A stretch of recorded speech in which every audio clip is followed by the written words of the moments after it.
Okay, the final result of your test is that you've...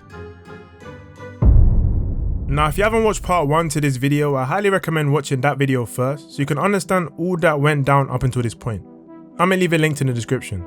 So at the end of my first ever driving test, I'm sitting in the car with my examiner, ready to hear my results. You failed, you failed, you failed, you failed. And so yeah, I failed my test. Some of you may have anticipated. Now, failing your driving test is one thing, but the way in which I failed my test? Where do I start? I checked the full details of my test, including the reasons why I failed, and right off the bat, I'm seeing 2 major faults. And for those of you that don't know, those are the bad ones.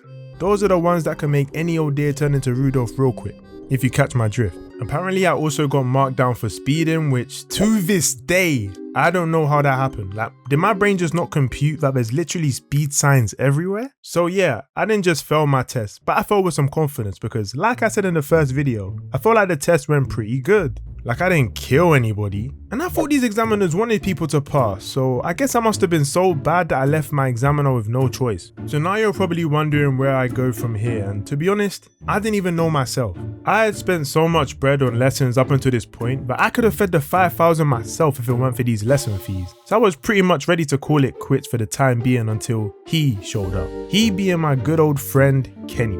You see, Kenny's been driving for a while now. I think he got his license at 17 or something. Which, by the way, if you're 16, 17 with a license and a whip, like how are you doing this? Am I doing something wrong? When I was 16, I was probably buying Fortnite skins, okay? Yeah, I just realized what I just said. Yeah, safe to say I was definitely doing something wrong. But I digress. He had a manual car and was willing to let me use it. So every now and then I would drive his car around, and sometimes he would let me even practice parking. Albeit he was scared. I know he was shook. I mean, we're talking about letting someone drive your car who failed their test because of speeding. Forget the car, he was probably fearing for his life. So while this is happening, I'm still not doing lessons with Larry, who was my last instructor from part 1, because I'm at least trying to book another test date to work towards before throwing more money down the drain with lessons. One thing I should mention is that getting available test dates where I live is so difficult. Best thing I can compare it to is like trying to catch a legendary Pokemon. In fact, scratch that, make it shiny, legendary Pokemon.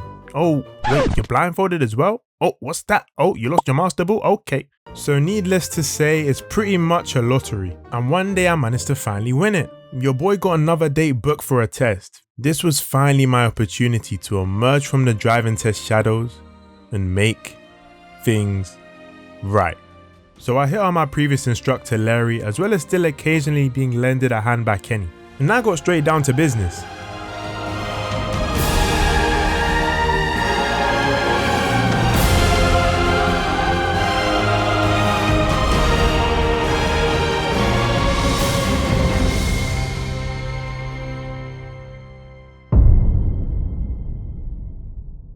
The test day rolls along once again, and to be honest, I'm quite nervous because this was indeed my second attempt at a license.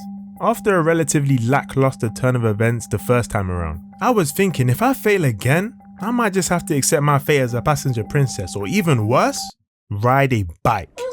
This time around, not only did I have a different examiner, but my instructor Larry was also in the car because I asked him to tag along. For some reason, I felt like having him in the car would relieve some of the pressure, but more importantly, having him in a car would mean him and the examiner could do most of the yapping and the small talk. Because me, I'm trying to concentrate on the roads. Perfect. So the test gets underway and the examiner is telling me where to go, instead of using the GPS, which is a bit different from my last test. So a bit of a curveball, but I'm trying not to get thrown off by it. We make our way to a random parking lot in which he told me to reverse Bay Park, which luckily for me, I was practicing earlier, so I did it pretty easily. Now I move off again and continue the test as normal. However, I realized something. I think I forgot to signal when moving off after parking. So now in my head, I'm freaking out. I'm pretty sure that I've just made a major mistake again. That was gonna fail me my second test in a row. Signaling and observation is such a big thing when it comes to these tests, so simply not signaling one time could potentially be enough to fail you. Regardless of the mistake, I continue as usual and end up back at the test center to finish my examination. I'm feeling very mixed emotions at this point because looking back at the test, I pretty much felt that the rest of my test went really good in terms of my overall driving. My examiner finishes taking her notes and is ready to reveal my results. I swear, man, I can't believe I made such an avoidable mistake. How can I forget to... You passed. Wait, what? Yep, you've passed your test with one minor fault. Everything else during your test was excellent. Congratulations for passing. May I have your provisional license, please?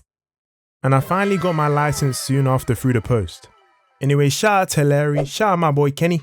In fact, if you made it this far, let me get some W Kennys in the comments. I know he's gonna see this. But one last thing, do you guys want to hear something crazy? Months have passed since getting my license and I still ain't got no car. Yeah, tragic. Maybe when I get one, that'll be a story for another day.